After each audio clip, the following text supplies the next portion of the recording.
possessive case in regular nouns. For example, regular nouns: flower, library, dish, wife. We add apostrophe plus s. And in singular possessive, we'll have flowers, libraries, dishes, wives. In plural noun, oranges, students, we only add apostrophe.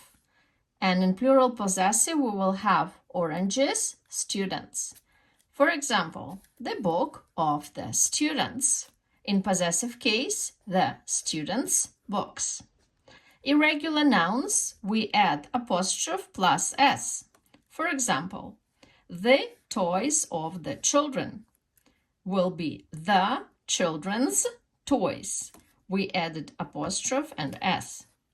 If we have multiple nouns, Mike and Amanda's new loft apartment is really neat.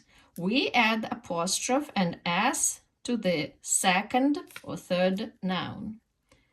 Two or more nouns possess thing individually. For example, Jane's and Maria's mothers both work at the university. We added apostrophe and s to the first person and to the second separately because they both have different mothers.